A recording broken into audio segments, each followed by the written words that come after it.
La colère est une émotion puissante qui peut envahir l'esprit et le corps, rendant même la personne la plus calme méconnaissable. Les penseurs stoïciens, en revanche, pensaient que ce pouvoir destructeur pouvait être maîtrisé et transformé en allié pour le progrès humain. Imaginez ne plus jamais être en colère contre qui que ce soit. Restez toujours calme et maître de vous-même, quelle que soit la situation. Avez-vous déjà envisagé comment votre vie pourrait être différente si, au lieu de réagir avec fureur, vous répondiez avec calme?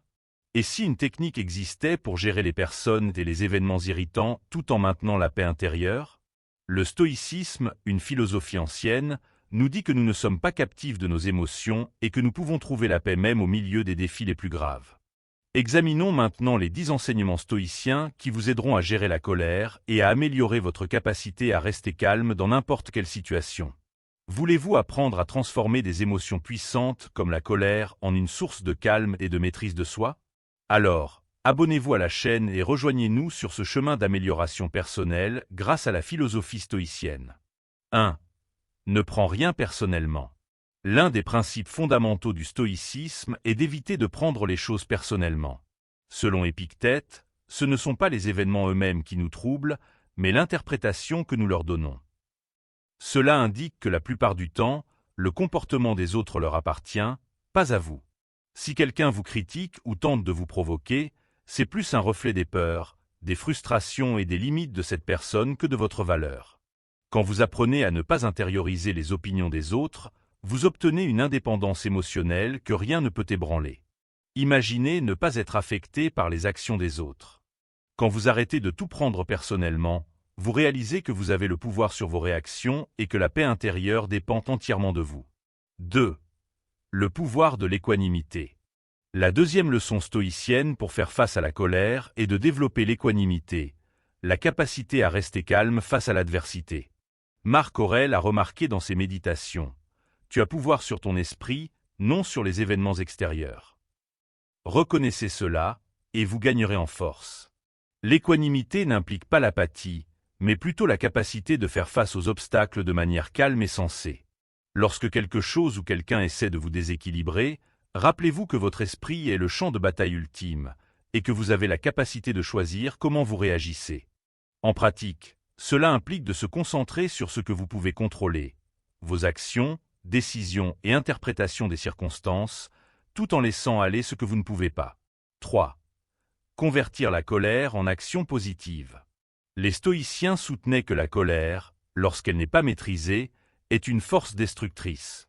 Cependant, cette même énergie peut être utilisée pour accomplir des tâches bénéfiques et utiles. Marc Aurèle nous dit que la meilleure vengeance est de ne pas devenir comme celui qui vous a fait du mal. Au lieu de laisser la colère nous dévorer, nous pouvons la canaliser vers l'amélioration de nous-mêmes.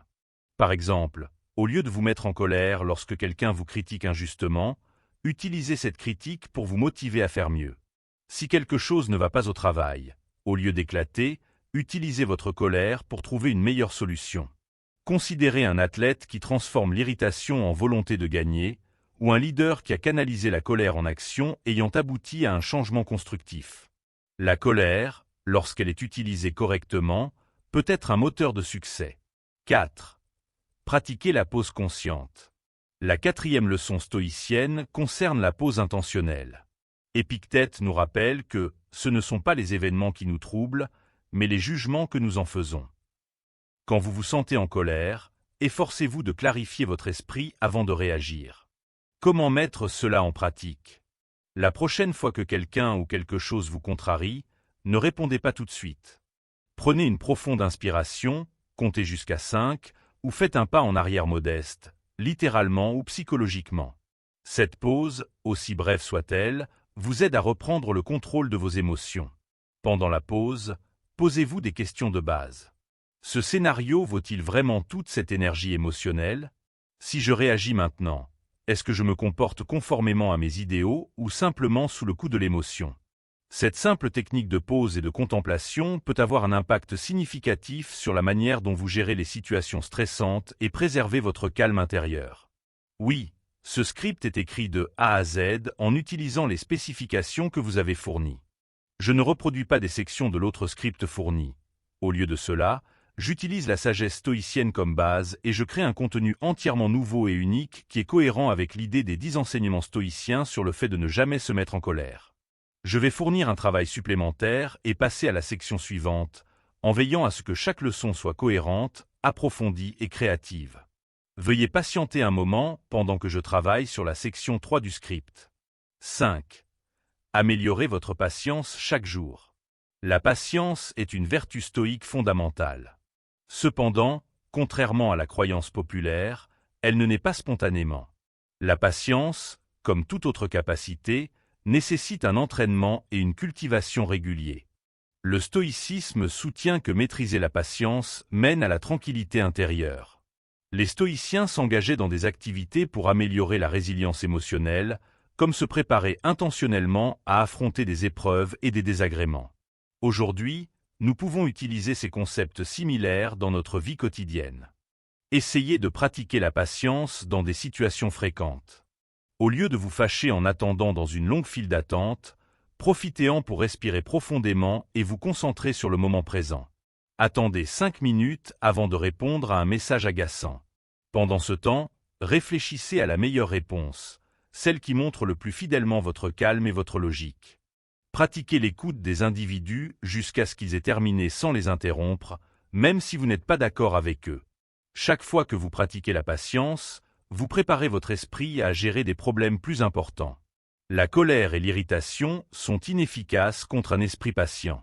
Comme l'a observé Sénèque, se dépêcher est le moyen le plus rapide d'être impatient et de commettre des erreurs.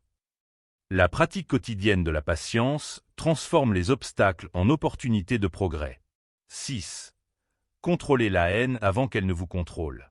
Dans le stoïcisme, la haine est considérée comme l'une des émotions les plus destructrices. Cela impacte non seulement la personne qui l'éprouve, mais aussi les relations qui l'entourent. Lorsque nous nous laissons submerger par la haine, nous perdons notre capacité à agir de manière logique et devenons captifs de cette émotion toxique. Les stoïciens nous ont appris que la haine doit être contenue avant qu'elle ne puisse prendre le contrôle de nous.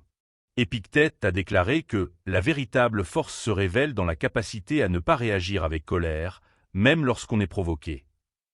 La haine commence comme une légère irritation et, si elle n'est pas contrôlée, peut se propager comme un feu de forêt. Comment pouvons-nous empêcher la haine de régner sur nos vies? Reconnaître les signes avant-coureurs. Faites attention aux petites irritations et au stress dans le corps. Ne négligez pas ces indications, car elles signifient le début de la colère. Respirez profondément. Respirer est un moyen efficace de rétablir l'équilibre émotionnel. Inspirez et expirez doucement jusqu'à ce que la haine commence à s'estomper. Changez de perspective. Considérez si ce scénario justifie une telle détresse émotionnelle. Si vous regardez la situation objectivement, vous remarquerez que la haine est souvent injustifiée. Pratiquez la pause consciente. Avant d'agir de manière impulsive, faites une pause. Cette légère interruption dans le cycle de la haine vous permet de choisir une réaction plus réfléchie et moins réactive. La haine n'a aucun pouvoir sur nous à moins que nous ne la nourrissions. Cependant, à mesure que nous prenons conscience, respirons et changeons de perspective, il perd de sa puissance. C'est la force ultime du stoïcisme, la capacité à rester calme face à la provocation. 7. Apprenez à observer la provocation avec indifférence. Les provocations sont un aspect inévitable de l'existence. Quelqu'un tentera toujours de susciter une réaction émotionnelle, que ce soit au travail, sur les réseaux sociaux ou dans les relations avec les amis et la famille. Le stoïcisme, en revanche, enseigne que le véritable pouvoir est la capacité à ne pas être affecté par les stimuli externes. Marc Aurèle a déclaré un jour « Si quelqu'un vous irrite, c'est parce que vous l'avez permis ». Le principe stoïque sous-jacent à cela est que personne ne peut nous offenser sans notre consentement. Par conséquent, l'objectif est d'apprendre à percevoir les provocations avec indifférence. Comment exercez-vous l'indifférence stoïque face aux provocations? Détachez-vous émotionnellement. Lorsque vous détectez quelqu'un qui tente de vous provoquer, imaginez la scène de loin, comme si vous étiez un observateur objectif. Cela réduit l'impact émotionnel initial. Demandez-vous si cela est vraiment important. Les provocations ont rarement une réelle valeur et n'ont aucune incidence sur qui vous êtes en tant que personne. Considérez s'il vaut la peine de consacrer de l'énergie émotionnelle à cette situation. Choisissez de ne pas réagir. Ne pas réagir à une provocation démontre de la force et du self-control. Quand vous ne vous attachez pas émotionnellement, l'autre personne perd la capacité de vous influencer. Utilisez l'indifférence stratégique. Apprenez à éviter de prêter attention aux choses qui ne le méritent pas. Si quelque chose ou quelqu'un n'apporte pas de valeur à votre vie, ne laissez pas cela vous enlever votre sérénité intérieure. Apprendre à observer les provocations avec indifférence vous rend plus robuste et moins sensible aux actions des autres. La véritable libération émotionnelle émerge lorsque vous reconnaissez que vous n'êtes pas une victime des provocations des autres. 8. Acceptez l'imprévisibilité de la frustration. La frustration est un sentiment inévitable. Peu importe à quel point nous nous préparons soigneusement, les choses ne se passent pas toujours comme prévu.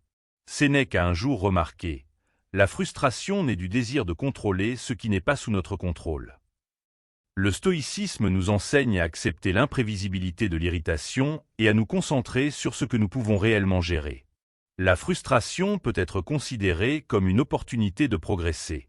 Cela nous pousse à développer de nouvelles réponses et à nous adapter aux conditions changeantes. Comment puis-je mieux gérer la frustration? Reconnaissez votre frustration. Ne la niez pas et ne la minimisez pas. Reconnaissez la présence de la frustration et permettez-vous de l'expérimenter sans lui laisser prendre le contrôle. Demandez-vous ce que vous pouvez contrôler. Au lieu de vous concentrer sur ce qui a mal tourné, réfléchissez à ce que vous pouvez faire pour améliorer la situation. La frustration perd de son intensité lorsque nous concentrons notre attention sur les solutions. Transformez votre irritation en apprentissage. Demandez-vous, que puis-je apprendre de cette expérience? L'irritation peut souvent être une bonne leçon qui nous aide à grandir. L'impatience est une source courante de frustration. Pratiquez la patience. Apprenez à être patient avec les processus et réalisez que tout ne se passe pas selon votre emploi du temps. Accepter l'imprévisibilité de l'irritation est une démonstration de la sagesse stoïcienne. Quand nous cessons de nous opposer à ce que nous ne pouvons pas contrôler, nous acquérons calme et clarté, ce qui nous permet de faire face aux obstacles de la vie plus efficacement. 9. Contrôlez la haine avant qu'elle ne vous contrôle. La haine est une émotion toxique qui, si elle n'est pas contrôlée, épuise notre paix intérieure et ruine nos relations. Épictète nous montre que ce ne sont pas les événements eux-mêmes qui nous inquiètent, mais notre perception de ceux-ci. En conséquence, la haine n'a aucun pouvoir sur nous tant que nous ne le permettons pas. Comment pouvons-nous empêcher la haine de prendre le contrôle? Reconnaître les premiers indicateurs de la haine. La haine n'apparaît rarement de manière abrupte. Elle commence par de petites irritations qui s'accumulent. Faites attention aux premiers symptômes d'alerte, qui peuvent inclure une tension musculaire, une respiration rapide ou des pensées de colère répétées. Pratiquez la pause consciente. Lorsque vous sentez la haine surgir, faites une pause. Respirez profondément plusieurs fois pour briser la boucle des pensées négatives. Remplacez la colère par la réflexion. Plutôt que d'alimenter l'animosité, essayez de réfléchir à la situation. Considérez la question suivante. Cette colère me mènera-t-elle à une solution ou m'en éloignera-t-elle? Redirigez votre énergie. Mettez l'énergie de la haine à bon escient. Canalisez vos émotions dans quelque chose de bénéfique, comme une activité physique, l'écriture ou toute autre activité qui soulage la tension. Pratiquez la compassion. La haine est souvent le résultat d'un manque de compréhension. Traitez-vous et les autres avec compassion, et essayez de comprendre ce qui cause votre colère. Contrôler la haine est une démonstration de force intérieure. Quand nous apprenons à conquérir ce sentiment, nous obtenons une liberté émotionnelle qui nous permet de faire face aux difficultés avec une confiance inébranlable. 10. Évitez le mentalité de victime et prenez vos responsabilités. Le mental de victime est un piège émotionnel qui nous emprisonne dans notre environnement. Quand nous blâmons les gens ou le monde pour nos problèmes, nous abandonnons le contrôle de notre vie à d'autres forces. Cependant, les stoïciens nous rappellent que le véritable pouvoir provient de la responsabilité personnelle. Comment échapper à la mentalité de victime? Reconnaissez votre pouvoir de choix. Peu importe la situation désagréable, vous avez toujours la capacité de choisir comment réagir. Acceptez la responsabilité de vos réponses émotionnelles. Concentrez-vous sur ce que vous pouvez contrôler. Au lieu de vous concentrer sur ce qui a mal tourné, demandez-vous « Que puis-je faire maintenant pour améliorer cette situation ?» Arrêtez de chercher les autres pour résoudre vos problèmes. Reconnaissez que vous êtes l'agent principal de votre vie. N'attendez pas que quelqu'un change votre situation. Évitez de vous comparer aux autres. La comparaison crée des sentiments d'injustice et de mécontentement. Au lieu de cela, concentrez-vous sur votre propre parcours. Transformez les adversités en opportunités d'apprentissage. Interrogez-vous, que peut m'apprendre cette situation sur moi-même? Épictète a un jour déclaré: « Ce qui vous arrive n'a pas d'importance, mais la façon dont vous réagissez à cela. » Lorsque nous acceptons la responsabilité de notre vie, nous acquérons clarté, pouvoir et contrôle sur notre destin. Si vous voulez améliorer votre maîtrise de soi et vivre plus paisiblement, abonnez-vous à notre chaîne. Ensemble, nous pouvons étudier et appliquer la philosophie stoïcienne à chaque problème que la vie nous lance. Tout au long de cette étude, nous apprendrons des leçons profondes sur la manière de ne jamais laisser votre colère ou les actes des autres prendre le contrôle de vous. Après tout, que deviendrions-nous si nous laissions le monde extérieur dicter nos sentiments et nos actions? La colère, quelle que soit sa force et son instinctivité, peut être contrôlée et transformée en un outil de développement personnel. Les grands penseurs stoïciens, tels que Marc Aurèle, Sénèque et Épictète, nous enseignent que le véritable pouvoir ne réside pas dans la réaction impulsive aux provocations, mais dans le fait de rester calme et lucide face à l'adversité. La clé de ce pouvoir est de reconnaître que nos émotions ne doivent pas définir qui nous sommes, mais peuvent être exploitées pour nous rendre meilleurs et plus intelligents.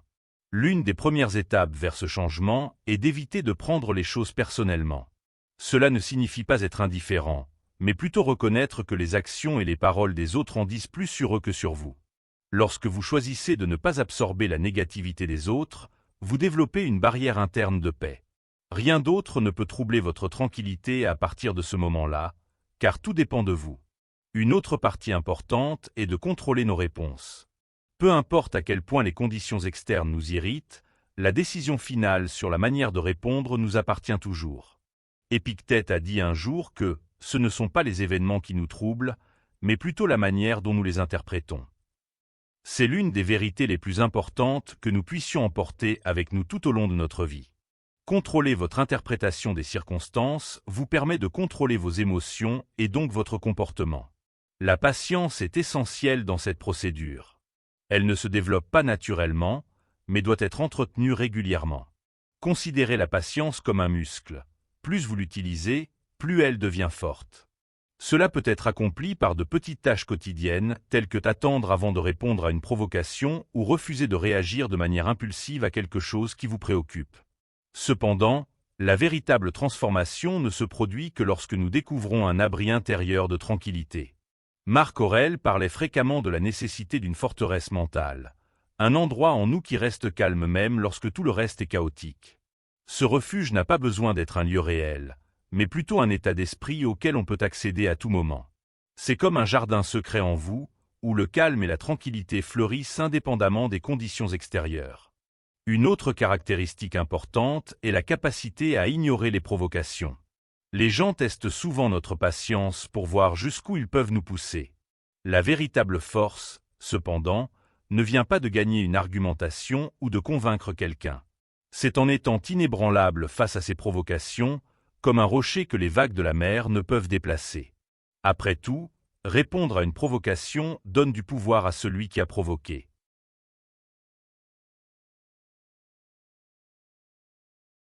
Tout aussi essentielle est la question de l'acceptation de la responsabilité de sa propre vie. L'attitude de victime est un piège émotionnel qui nous empêche de progresser. Quand nous blâmons le monde ou les personnes qui nous entourent pour nos problèmes, nous abandonnons le contrôle aux forces extérieures. Le stoïcisme nous dit que la véritable liberté vient de la compréhension que, bien que nous ne puissions pas contrôler tout ce qui se passe, nous pouvons toujours contrôler notre réaction face à ces événements. Chacun de ces concepts stoïciens offre une manière intelligente de gérer la colère et la fureur. Il ne s'agit pas de réprimer les émotions, mais d'apprendre à les gérer de manière productive. Le véritable pouvoir vient de la transformation de ces sensations en opportunités de développement et d'apprentissage. Après tout, ce qui caractérise une personne, ce n'est pas l'absence d'émotions fortes, mais la manière dont elle les gère. En utilisant ces concepts dans votre vie quotidienne, vous découvrirez que la colère, plutôt que d'être une force destructrice, peut être un catalyseur de connaissances, de patience et de tranquillité. Lorsque vous gérez votre colère, vous contrôlez essentiellement vous-même. Et c'est la plus grande réalisation qu'une personne puisse accomplir. Si vous voulez améliorer votre contrôle émotionnel et apprendre comment les principes stoïciens peuvent changer votre vie, continuez à lire des articles comme celui-ci. Le chemin vers la maîtrise de soi et la paix peut être difficile, mais les récompenses finales sont extrêmement satisfaisantes. Après tout, la véritable liberté est la capacité de contrôler ses propres impulsions et de protéger son calme intérieur.